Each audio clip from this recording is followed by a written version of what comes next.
Boa noite, são 8 horas, começa agora o seu Via Jornalística.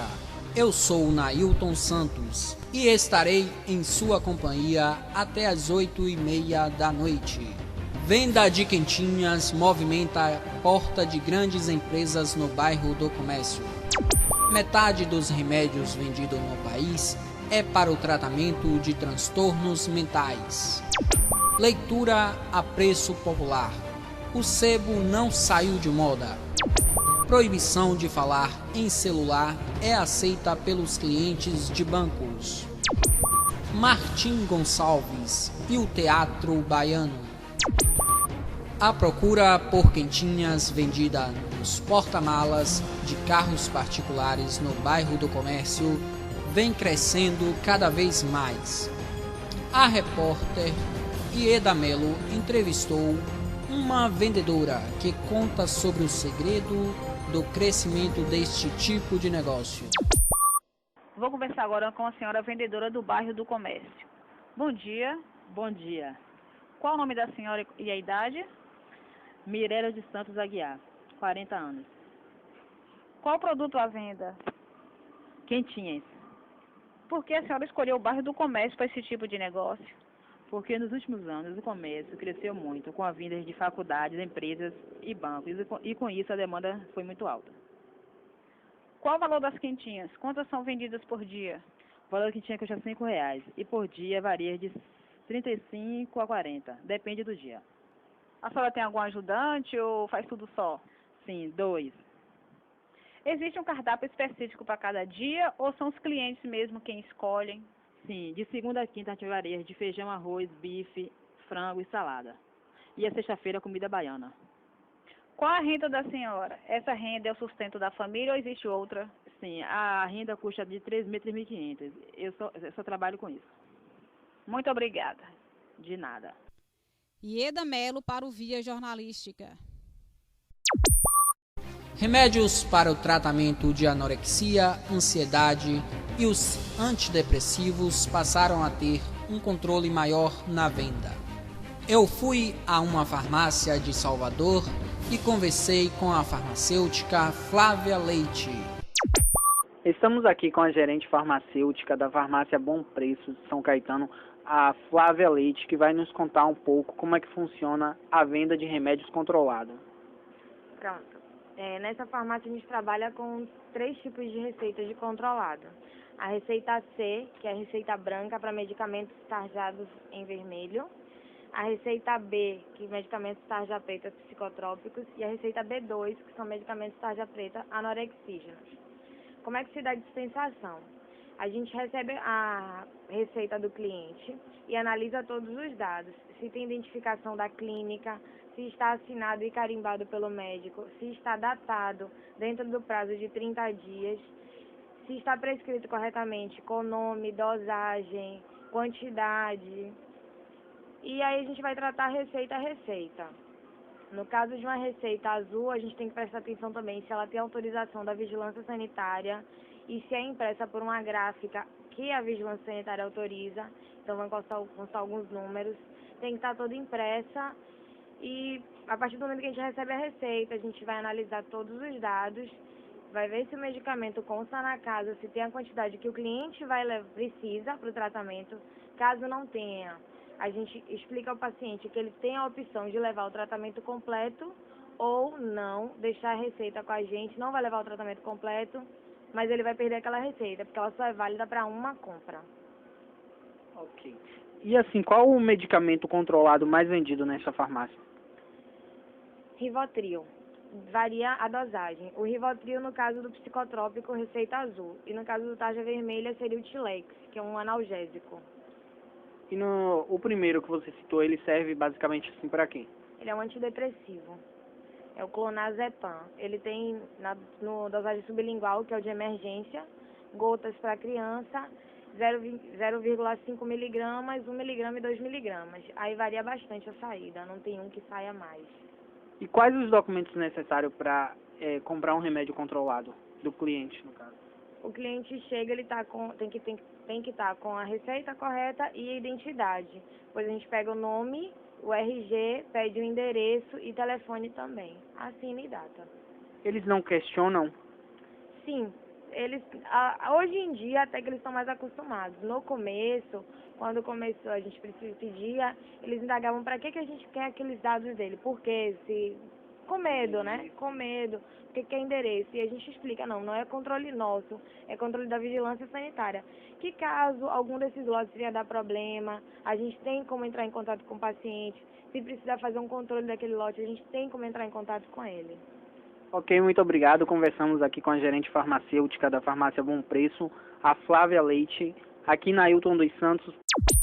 Localizados nas grandes cidades, os sebos são um tipo de livraria que vende e aluga livros usados de grandes autores. Os preços são mais baratos e atraem leitores de todas as idades e classes sociais. A repórter Ieda Mello conversou com um vendedor de um sebo, que fala sobre a fidelidade de seus clientes. Os sebos são livrarias onde são comercializados livros usados mais baratos. Aqui em Salvador, os sebos são encontrados tanto no centro da cidade como nas estações de transbordo.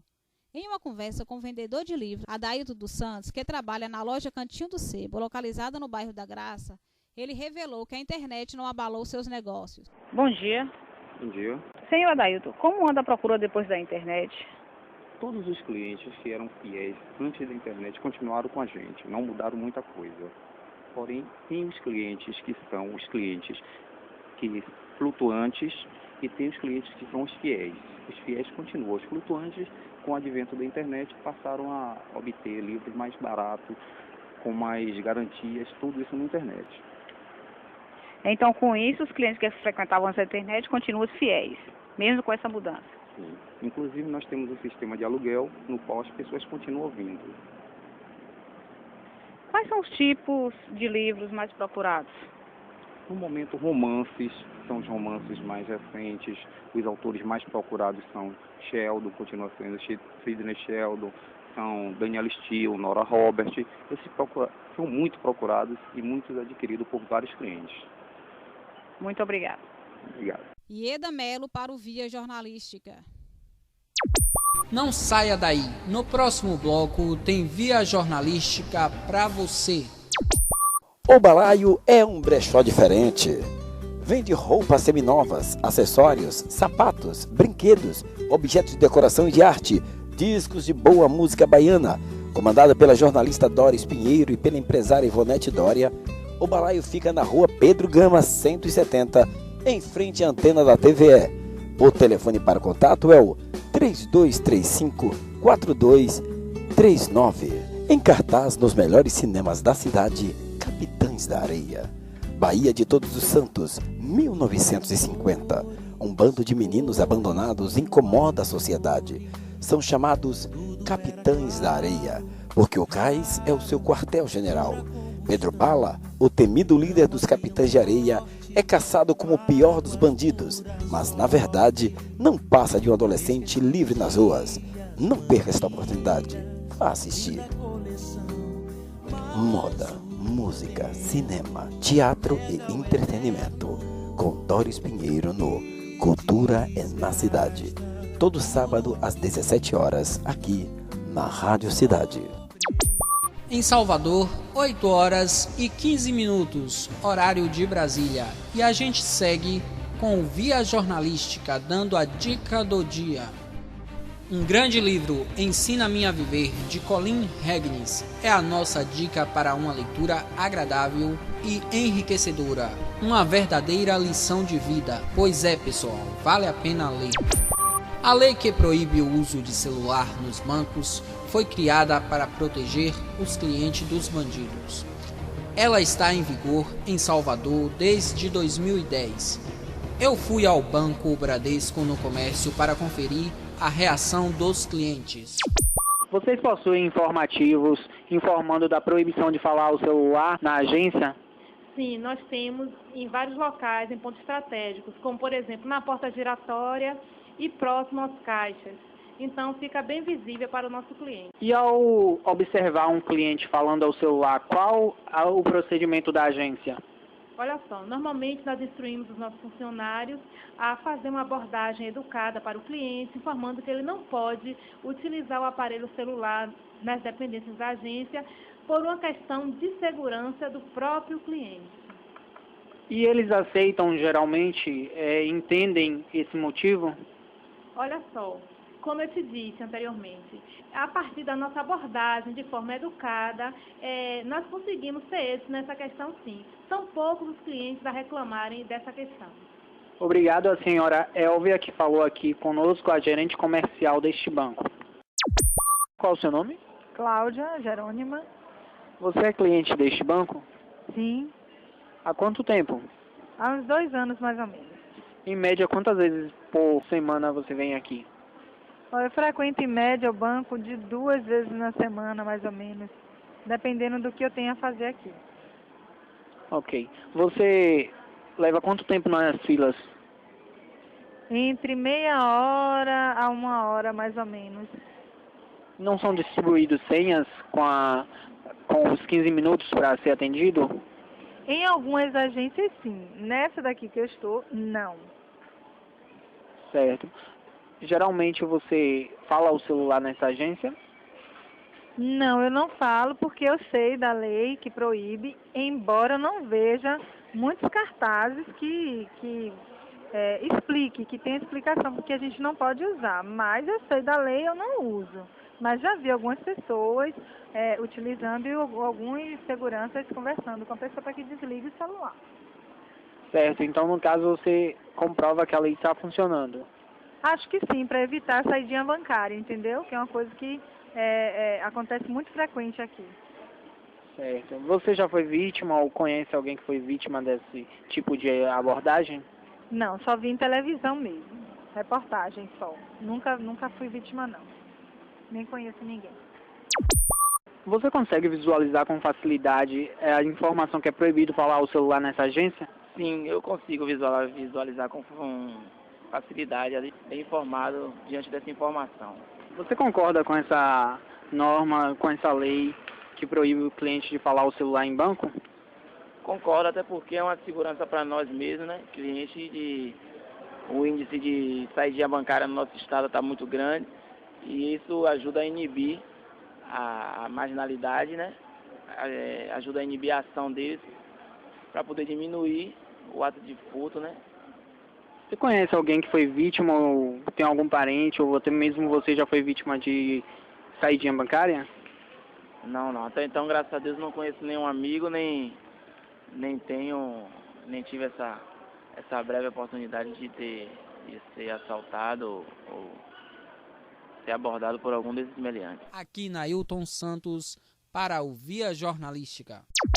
O documentário Na Mala Muita Bagagem, sobre o diretor teatral Martins Gonçalves, da jornalista e poeta Lucimar Soares, tem como finalidade mostrar a importância do teatrólogo para o teatro baiano. Em um bate-papo com a repórter Ieda Melo, Lucimar conta como foi fazer roteiro, produzir e dirigir esse trabalho. A mineira Lucimar Soares, poeta e jornalista, produziu, dirigiu e fez o roteiro do documentário sobre o diretor de teatro Martim Gonçalves. Seu documentário tem como objetivo mostrar a importância de Martim para o teatro da Bahia. Na entrevista, Lucimar fala sobre o que a levou a falar sobre Martim e as dificuldades encontradas para concluir o seu trabalho. O que levou você a fazer esse documentário sobre Martim Gonçalves? No primeiro momento, eu queria fazer um documentário sobre teatro, porque eu sou poeta e gosto muito de teatro. Eu acho que a poesia está casada com o teatro. Mas assim, Martim Gonçalves, essa ideia de Martim Gonçalves, ela surgiu depois.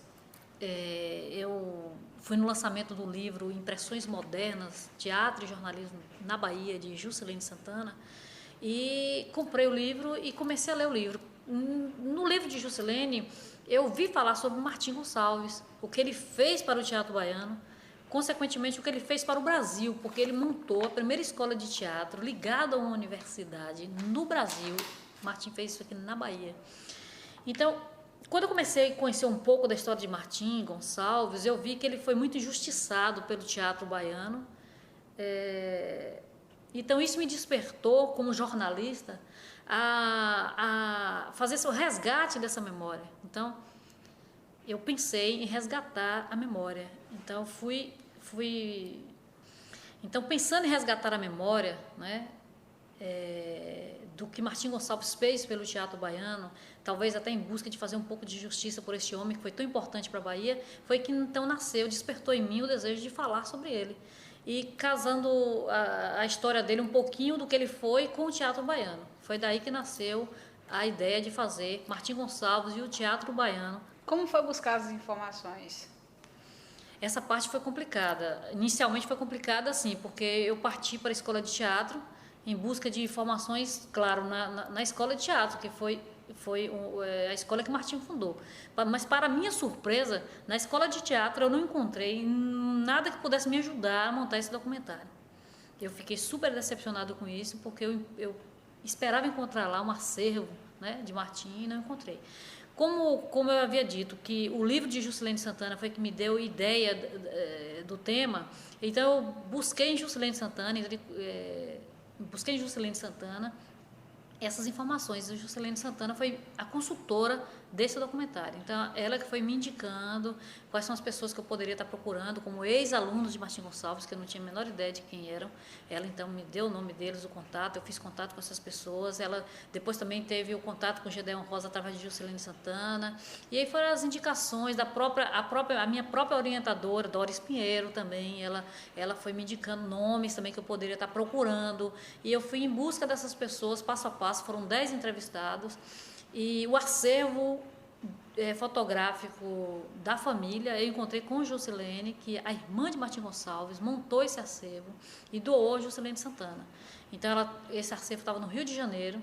Inicialmente, eu teria que ir ao Rio de Janeiro, caso Juscelene Santana não viesse a Salvador, eu teria que ir, mas não foi necessário, porque ela veio a Salvador e trouxe o acervo fotográfico, eu fiz a filmagem desse acervo, eu fotografei esse acervo.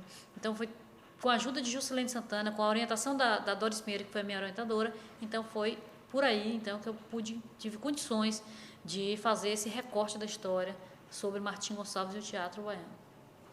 Depois desse documentário, você se sente preparada para fazer outros?